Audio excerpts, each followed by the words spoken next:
Hello guys, welcome to new learning platform. Guys, NTA UGC net आणि आपला Maharashtra set यांच्या दृष्टिकोनातून आपण पेपर फर्स्टसाठी एक पूर्णपणे युनिट वाईज सिरीज सुरू केली आहे. यामध्ये गाईज आपण रिसर्च ॲप्टिट्यूड पूर्णपणे कवर केला आहे आणि आपण टीचिंग ॲप्टिट्यूडच्या 4th लेसनला आज पोहोचलो आहोत. तर गाईज, ज्या विद्यार्थ्यांनी या आधीचे व्हिडिओ पाहिले नसतील त्यांनी सर्व लिंक डिस्क्रिप्शनमध्ये दिलेली तुम्ही कवर करू शकता.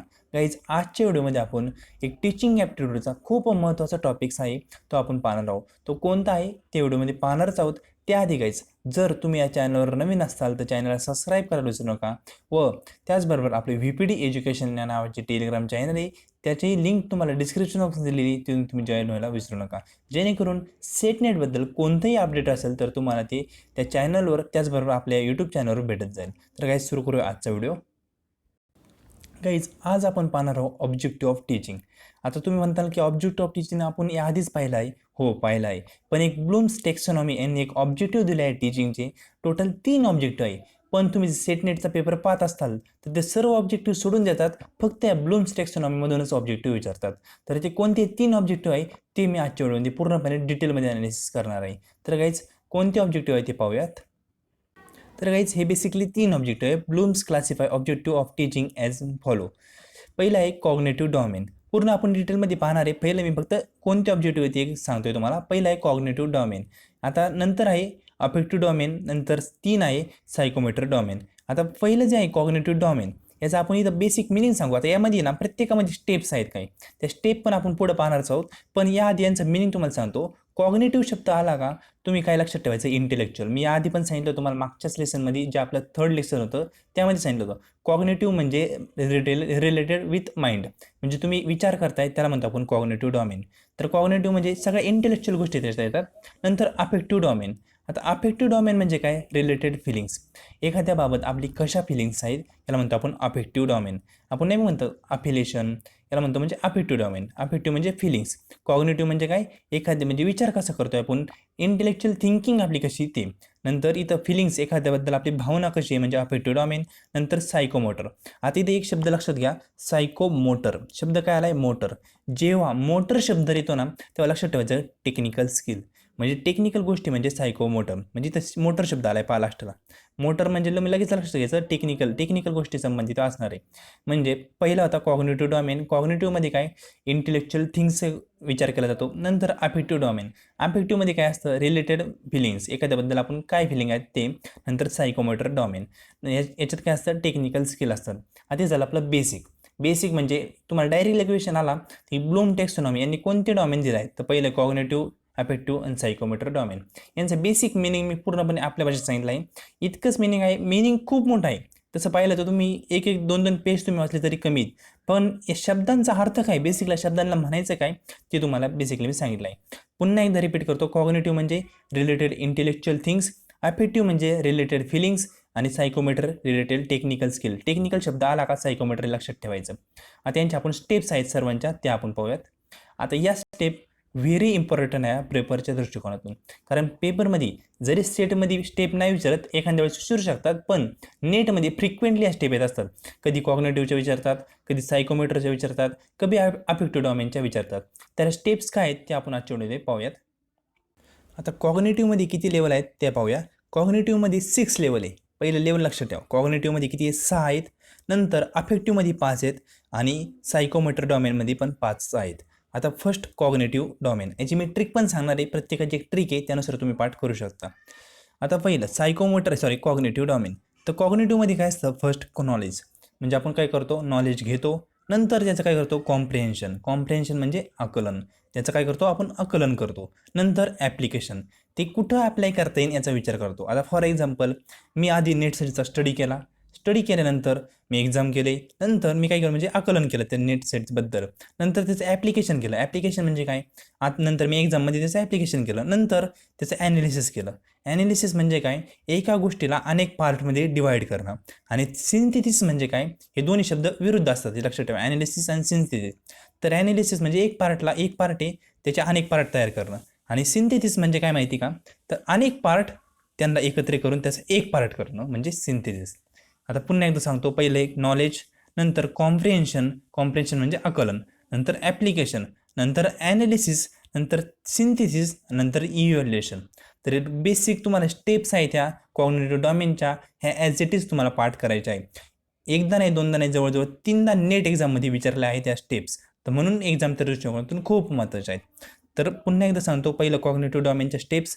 पहिलं नॉलेज घ्यायचं, नंतर आकलन करायचं म्हणजे कॉम्प्रिहेन्शन करायचं, नंतर त्याचं ॲप्लिकेशन करायचं, नंतर त्याला ॲनालिसिस करायचं, ॲनालिसिस केल्यानंतर त्याचं सिंथेसिस करायचं. सिंथेसिस म्हणजे काय, तर अनेक ठिकाणून नॉलेज गोळा करून त्याचा एकत्रित गठ्ठा करायचा, नंतर इव्हॅल्युएशन त्याचं करायचं. इव्हॅल्युएशन म्हणजे मूल्यमापन करायचं. नंतर अफेक्टिव्ह डोमेन. अफेक्टिव्ह डोमेनच्या पण किती स्टेप आहेत, 5 स्टेप आहे. पहिलं कॉग्निटिव्ह डोमेनच्या 6 स्टेप्स आहे, एवढं लक्षात ठेवा. अफेक्टिव्ह आणि सायकोमोटर यांच्या 5-5च आहे, पण कॉग्निटिव्हच्या किती आहेत, 6 स्टेप आहेत. आता अफेक्टिव्ह डोमेनमध्ये काय आहे, तर पहिलं रिसिविंग म्हणजे फर्स्ट स्टेप आहे रिसिविंग, म्हणजे आपण काय करणार, नॉलेज रिसिव्ह करणार. नंतर रिस्पॉन्डिंग, नॉलेजला काय करणार, रिस्पॉन्ड देणार. नंतर व्हॅल्युईंग, नंतर ऑर्गनायझिंग आणि नंतर कॅरेक्टरायझिंग. आता या स्टेपची एक ट्रिक आहे ती तुम्हाला सांगतो. आता या ट्रिक म्हणजे मी माझीच डेव्हलप केली, आरचा वर्ग हॉक, लक्षात आरचा वर्ग हॉक. आता आर वर्ग काय, रिसिविंग, रिस्पॉन्डिंग. पहिलं तुम्हाला बेसिक माहीत असतं, कोणती पण गोष्ट आपण रिसिव्ह करणार, नंतर त्याला रिस्पॉन्ड देणार ना, म्हणजे 2 स्टेप तर तुमच्या पाठ राहतात. आता 2 इकडं आर आहे, इथं पण आर आहे, फर्स्टमध्ये सेकंडमध्ये पण आर आहे, म्हणून आरचा वर्ग. नंतर व्हॅल्युईंग, आता रिसिविंग त्याला रिस्पॉन्स दिला, नंतर त्याला व्हॅल्युईंग पाहणार, त्याचं व्हॅल्युएशन करणार, नंतर ऑर्गनायझिंग करणार, नंतर कॅरेक्टरायझिंग करणार, म्हणजे VOC म्हणजे हॉक. आरचा वर्ग हॉक. एवढं लक्षात ठेवलं तरी ॲप्टिट्यूड डोमेन तुमच्या पाठ होऊन जाईल. पुन्हा एकदा वाचतो, रिसिविंग म्हणजे नॉलेजला रिसिव्ह करणार, नंतर रिस्पॉन्ड, नंतर व्हॅल्युईंग, नंतर ऑर्गनायझिंग, नंतर कॅरेक्टरायझिंग. तरी बेसिक ॲप्टिट्यूड डोमेनच्या 5 स्टेप आहे. या स्टेप महत्त्वाच्या आहेत. तुम्हाला फक्त त्याचा सिक्वेन्स जरी लक्षात राहिला ना, तरी म्हणजे खूप सफिशियंट आहे. स्टेपच विचारताल, याच्यावरती एक्स्ट्रा काय विचारत नाही. विचारलं तर यांचा मी तुम्हाला अर्थ सांगितला आहे, तो अर्थ विचारू शकतात की हे कशाशी रिलेटेड आहे, हे कशाशी रिलेटेड आहे, हे कशाशी रिलेटेड, याचा अर्थ विचारतील. नंतर आहे सायकोमोटर डोमेन. आता सायकोमोटर डोमेनचे पण स्टेप तुम्हाला लक्षात ठेवणं महत्त्वाचे आहेत. तर यामध्ये काय, यामध्ये तुम्हाला आहे ना सर्व शब्दांचे मिनिंग माहीत असणं महत्त्वाचं आहे. Psychomotor domain. तर पहिलं आहे इमिटेशन. मी सर्वांचे मिनिंग सांगणार आहे. पहिला फक्त स्टेप असतो इमिटेशन, नंतर सेकंड स्टेप आहे मॅन्युप्युलेशन, नंतर थर्ड स्टेप आहे प्रिसिशन, नंतर आर्टिक्युलेशन, नंतर नॅचरलायझेशन. आता इमिटेशन म्हणजे काय, तर इमिटेशन म्हणजे काय, तर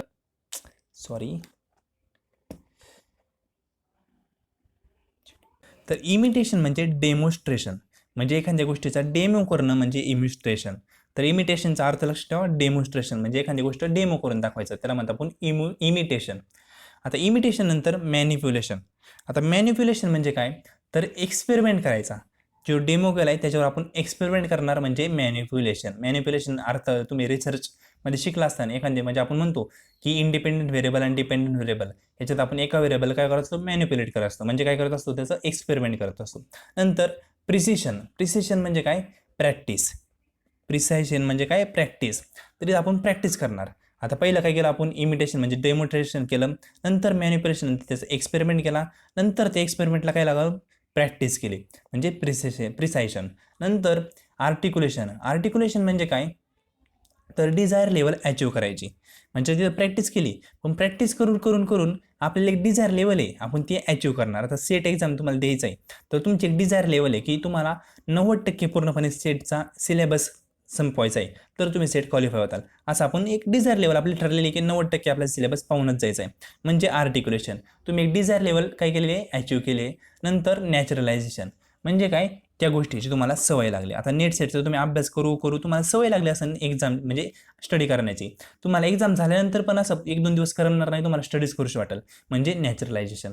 पहिलं इमिटेशन म्हणजे डेमॉन्स्ट्रेट करायचं, नंतर मॅनिप्युलेशन म्हणजे एक्सपेरिमेंट करायचं, नंतर प्रिसिशन म्हणजे काय, तर एक्सपेरिमेंट केल्यानंतर प्रॅक्टिस करायची त्या एक्सपेरिमेंटची. नंतर आर्टिक्युलेशन म्हणजे काय, आर्टिक्युलेशन म्हणजे डिझायर लेवल आहे ती अचीव करायची कशाने, प्रिसिशन म्हणजे प्रॅक्टिसने. नंतर नॅचरलायझेशन, नंतर त्याची आपल्याला सवय होते. नॅचरलायझेशन म्हणजे ते आपलं नॉर्मल रुटीनमधलं ते काम होऊन जातं, याला म्हणतो आपण सायकोमोटर डोमेन. आता याची एक ट्रिक सांगतो सायकोमोटर डोमेनची, ती काय आहे, तर आय एम पॅन एवढं जरी लक्षात ठेवलं, तुमची सायकोमोटर डोमेन पाठ होऊन जातो. आय एम पॅन म्हणजे काय, इमिटेशन, मॅनिप्युलेशन म्हणजे आय एम. नंतर पॅन म्हणजे काय, प्रिसायशन, आर्टिक्युलेशन, नॅचरलायझेशन म्हणजे पॅन. आता हा शब्द तुमच्या सहज लक्षात राहील. आय एम पॅन म्हणजे सायकोमोटर डोमेन. नंतर अफेक्टिव्ह डोमेन. अफेक्टिव्ह डोमेनचं काय सांगितलं तुम्हाला, आर वर्ग हॉक म्हणजे काय अफेक्टिव्ह डोमेन. आणि कॉग्निटिव्ह डोमेन याची काही ट्रिक मी काही काढलेली नाही, पण तुम्ही असं लक्षात ठेवू शकता की स्टेपनुसार नॉलेज, नंतर त्याचं आपण काय करणार, कॉम्प्रेन्शन करणार, नंतर ॲप्लिकेशन, नंतर ॲनालिसिस, नंतर सिन्सिस, नंतर इव्हॅल्युएशन. तर हे बेसिकली 3 सायकोमेट्र डोमेन दिलेले आहेत. कोणी, हे सॉरी 3 स्टेप दिल्या आहेत टीचिंगच्या. कोणी दिल्या आहेत, ब्लूम्स टेक्सोनॉमीने. तर हे स्टेप्स हे टीचिंगच्या ज्या हे आहेत लेवल, म्हणजे कॉग्निटिव्ह डोमेनमध्ये काय स्टेप येतात, पहिली कोणती, दुसरी कोणती, हे तुम्हाला पाठ करायचं आहे. त्याचबरोबर यामध्ये कॉग्निटिव्ह डोमेनचा अर्थ काय होतो हे पण तुम्हाला पाठ करायचं आहे, की इंटेलेक्च्युअल गोष्टींसाठी कॉग्निटिव्ह डोमेन असतं, म्हणजे माइंडशी रिलेटेड. अफेक्टिव्ह म्हणजे फिलिंग्स वगैरे याच्यात येतात. नंतर सायकोमेट्र डोमेन याच्यात काय येतात, टेक्निकल स्किल. आता मोटर शब्द आला का तुम्हाला सांगितलं की टेक्निकल स्किल. पुन्हा आज काय पाहिलं आपण, हे 3च्या स्टेप्स पाहिल्या. कॉग्निटिव्हचं काय सांगितलं तुम्हाला, knowledge, comprehension, application, analysis, synthesis आणि इव्हॅल्युएशन. आता मी रिपीट का करतोय गाईज, तुम्ही म्हणता काय तेच सांगताय. रिपीट गोष्टी ऐकल्याने ते पाठ होतात आपल्या. कारण आपल्याला एखादी गोष्ट तुम्ही 10 वेळा ऐकली तर तुमच्या योग्य प्रकारे पाठ होती, म्हणून मी रिपीट सांगतोय. आपण नंतर पाहिलं अफेक्टिव्ह डोमेन. अफेक्टिव्ह डोमेनमध्ये 5 लेवल येतात. 5 लेवल याची ट्रिक सांगितली तुम्हाला, आर वर्ग हॉक म्हणजेच रिसिव्हिंग, रिस्पॉन्डिंग, व्हॅल्यूइंग, ऑर्गनायझिंग आणि कॅरेक्टरायझिंग. आणि सायकोमेट्र डोमेन याची एक ट्रिक सांगितली तुम्हाला, आय एम पेन म्हणजे काय, इमिटेशन, मॅनिप्युलेशन, प्रिसिशन, आर्टिक्युलेशन आणि नॅचरलायझेशन. तर एक गोष्टी तुम्हाला पाठ करणं महत्त्वाचे आहेत. पेपरच्या दृष्टिकोनातून तुम्ही जर नेट देणार असाल तर व्हेरी इम्पॉर्टंट आहे. सेटला आत्तापर्यंत विचारलं नाही आहे माझ्या मते, पण विचारलं आहे, म्हणजे डायरेक्टली या स्टेप नाही विचारला, यांचा अर्थ मात्र विचारला आहे, की कोणत्या डोमेनमध्ये कोणती गोष्ट येते असं विचारलं आहे. मी प्रिव्हियस एज्युकेशन पेपर घेणार आहे टीचिंग ॲप्टिट्यूडचे, कारण त्याचा मार्ग तोच आहे की टीचिंग ॲप्टिट्यूडला कव्हर करण्याचा प्रिव्हियस एज्युकेशन पेपर. म्हणून मी याचे 6-7 लेसन झाले तर प्रिव्हियस एज्युकेशन पेपर डिस्कशन करणार आहोत आपण. तर गाईज, हा होता व्हिडिओ. तुम्हाला व्हिडिओ कसा वाटला नक्की कमेंट करा आणि आपल्या मित्रांशी शेअर करा, जेणेकरून त्यांनाही याचा ॲडव्हान्टेज घेता येईल. व्हिडिओ पाहिल्याबद्दल थँक्यू.